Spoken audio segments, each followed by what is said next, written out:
Thanks for clicking on to the Friday edition of Vogan's European Outlook. We have got a pretty marked contrast in the pressure field anywhere from southern Europe across to the north of Europe. We've got quite a tight pressure gradient, 1037, 1038 millibars just to the south of the UK, where we've got a 968 millibar low between Iceland and Norway. About as flat of a flow as you can possibly get at the moment, and the meteor seal shows the representation of this very nicely indeed. A very strong westerly wind blowing right up and down the UK from west to east, thanks to the flat nature of the pattern at the moment here. So strong area of high pressure to the south, deep low pressure to the north. My stepson Mikey and his girlfriend Cara flew back from Copenhagen. I think they probably added about 30 minutes onto the flight, and he did say that it was quite rough taking off and landing in Edinburgh as well. No surprise given the strong westerly wind. But we continue to see the mild conditions across the continent as a result of this strong westerly flow. Cool air across the north and east of the continent, milder across the west here. But we certainly have got some very interesting times to come here, folks. Looking at the Arctic Oscillation, you can see that it is expected to tank into negative territory. We've got some members actually taking it right off the scale. So becoming increasingly confident about the turn to colder during the course of next week. If you notice here, I've been kind of a little bit reluctant to say the timing of when the cold would arrive, but I said generally between the 5th and the 10th of February, we would see the transition to a colder pattern. Now, interestingly, the North Atlantic Oscillation seen by the GFS ensemble is not going firmly negative, but I still expect this to correct. I do think we are going to see the NAO tanking. ECM weeklies do indicate the negative NAO pattern developing. But this is an interesting one here, by the way. And there was some rumblings on social media in recent days. Now, I showed you the last time I showed you the 10 HPA temperature, I showed you the strengthening of the polar vortex in the upper levels of the stratosphere. That is indeed the case. And as of today, the 2nd of February, we do have a pretty robust and strong polar vortex in the upper levels of the stratosphere. A very different story, may I add, down in the lower stratosphere. And I've showed you the 70 HPA level and how we've got the blocking in the key areas that is reflective in the medium to long range models for blocking over the North Atlantic, Greenland, and North America, coinciding with the Madden Julian Oscillation Phase 7 trying to lean into Phase 8. So I think we're coming together with all the right ingredients to deliver the cold spell. Like I said before, and I'm still on this fence, if you will, how strong and how long this cold is the question. But check this out here, right? Look at the newer runs of the GFS. So this is one model run of multiple. But this is very interesting stuff. Now, this time frame is rather interesting as well. We get a renewed stratospheric warming, very strong warming over Siberia that then takes the polar vortex out of the equation here, if you notice. So we have essentially a split in the PV, and we have what appears to be close, if not a major southern stratospheric warming. This is for the middle portions of February, which would therefore suggest that perhaps 2 weeks beyond that, we need to watch out for a potential renewed surge of cold potential. End of February, beginning of March. Now, we know what happened back in 2018, didn't we? We've seen the easterly QBO. Did we have an El Nino in 2017-18? Let me know in the comment section below. I can't remember. We had continuous weakening of the polar vortex. We did see the southern stratospheric warming develop during the early to mid portions of February, and then we had the beast from the east. Now, I'm not saying that we're going to see a beast from the east, but I still think that even the stratospheric warming that we had at the very end of what would the time frame be? So a couple of weeks ago, we had the reversal in the mean zonal winds. I think this combined with the MJO, I think February will deliver the coldest of the entire winter. This will be outbreak number 3, or cold spell number 3 of the winter. It's been a really strange winter overall, actually. It's had, the hallmarks of an east-based strong to super El Nino. We've had the storminess, we've had the mild conditions. I think the El Nino, the warmer sea surface temperatures, the warmer land areas, the warmer atmosphere has had an influence on the level of warmth we're seeing, even in the middle of December, but also the warmth that we're seeing at the moment here. But this pattern is about to change big time. We are already starting to see the changes taking place, but we will continue to see that, and it could be a turbulent transition from very mild pattern to potentially very cold pattern. But this latest development that's showing up here, another potential major sudden stratospheric warming, is on the cards, and we'll watch and see what is taking place. By the way, if you're enjoying the content, be sure to like, share, and hit that subscribe button. I do greatly appreciate it. Welcome to new viewers, welcome to new subscribers, and I would be curious to know if you're new to the channel. Drop a comment and let me know if you're enjoying the content here on markvoganweather.com on YouTube here.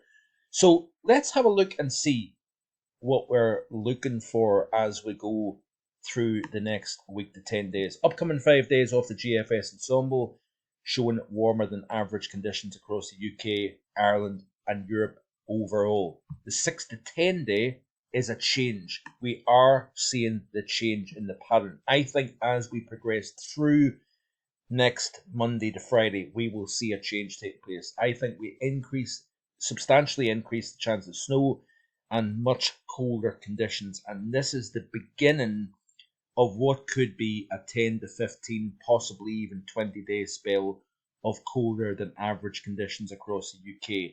I think we have a greater chance of seeing snow, especially across parts of East Anglia, southern England, the Midlands. I think this is a type of a more robust pattern that is stronger and firmer than anything we've seen so far. The 11 to 15 day, you notice here that the cold eases somewhat the period between the 12th and the 17th. Now, I think the models are going to continuously trend colder, if in my opinion. And things can still go wrong. We have seen models firming up on a very significant cold spell, and it hasn't happened. We know that. But I think everything is coming together quite nicely that represents the potential of significant cold and snow. So let's play through the ECMWF. And this is the deterministic, so one model of many. I've refused to show you this up until now because there's no point in showing you something that is 2 weeks down the line, because you know fine well that the models chop and change far too much. Looking at ensembles, looking at multi-model runs tends to give you a better indicator. And remember that this was not seen by the models 2 weeks ago, but we've seen the MJO likely trending into 7 and 8. We've seen the stratospheric warming situation 2 weeks ago, so it was highlighted that we would potentially see a significant spell of cold. That was slammed by many people. However, we are now starting to see the models coming round to the ideas that I've had based on those signals. By the way, it's not just thinking something off the top of your head, wish casting, whatever.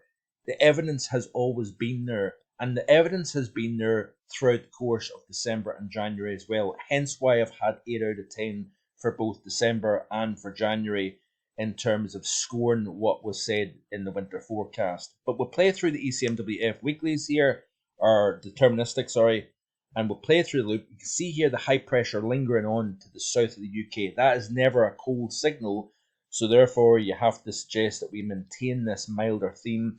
We'll notice here that we've got systems running into the UK here from the west, or disturbances, lows, whatever you want to call it, running around the top of that high from the subtropical Atlantic north, around the top.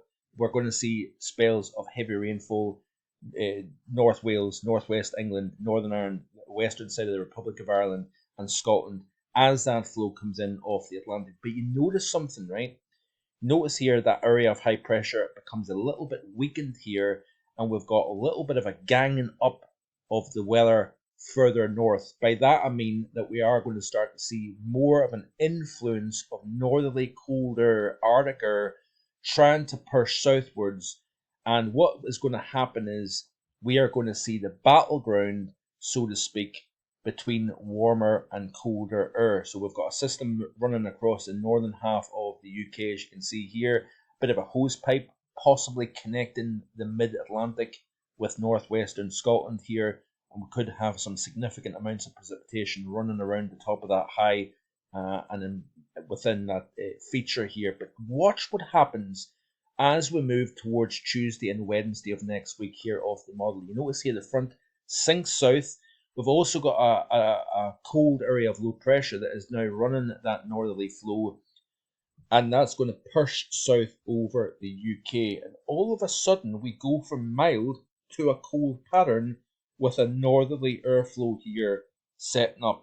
What a change that is compared to what we've got at the moment. Then we've got systems that are moving in off the Atlantic here, so we've not shut down the Atlantic, but what we're doing is we're now starting to see the push of cold Arctic air southwards towards the UK, while we still have that active Atlantic jet moving systems in off the west. And look at this here, we're increasing the chance when you merge Atlantic low pressure with cold, increasingly cold air out of the Arctic, we increase the potential for snowfall, and that looks to be the case with the ECMWF's latest run. That system moves through, and then we open the floodgates to more cold air moving down from the north. What a difference that is by the time we reach Monday the 12th of February. Long way off, I get that, but you can see the evidence of why this might happen and potentially will happen. Looking at the GFS now, let's have a look and see what this is showing. See the same idea here. Systems running over the top of that high centre to the south here. Quite wet conditions across the northern half of the British Isles. Pretty high and dry across southern Scotland and the bulk of England, Wales, Ireland, Northern Ireland as well with this situation here. High pressure, never far away to the south here. So it kind of shields the central and southern UK and Ireland from any precipitation and Atlantic weather. But you notice here that the north of the UK is getting bombarded. But look at the heavy snowfall breaking out here.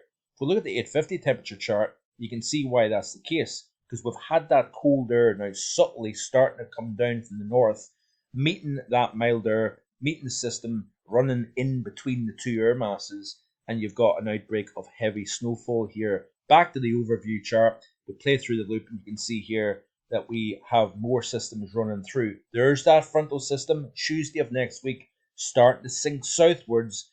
Area of low pressure embedded within that cold northerly flow, sinks south, increases the chance of snow. And it's not just across the north, by the way, we have an increased chance of seeing snow further south, England, Wales, Ireland as well. Then as we continue to play through the loop, you notice here that Atlantic areas of low pressure moving in off the Atlantic, meeting the cold air that is now becoming more established over the UK, we increase that chance of seeing significant snowfall. So isn't that interesting? Certainly a time to subscribe to the channel here on YouTube and keep up to date with the pattern change taking place. Now, you have to admit, this has been highlighted, this has been suggested for quite some time now that this would happen during the month of February. Look at that there across the southern UK, from Cornwall up to Norfolk, a slice of snow. Folks, the details are going to chop and change, so don't take this literally. Do not take it literally at all. But you get the idea. GFS, ECMWF, other models are now starting to show the chance of potential significant snow and cold also. Finally, this is going to whet your appetite. This is the snow projections of the ECMWF for Sunday the 11th of February here. Not a million miles away, by the way. And this is the snow projection. Now again, you don't take this literally, but look at what it's showing. Look at the potential that it's showing at least. This is the GFS, by the way, for Friday the 9th of February, which is even earlier than this, than the 11th obviously. And you've got a fairly significant coverage of snow. Let's watch what happens. Let's watch this space. Exciting times to come. Like, share, and subscribe to the channel, and I'll see you again with more details in tomorrow's video. Bye for now.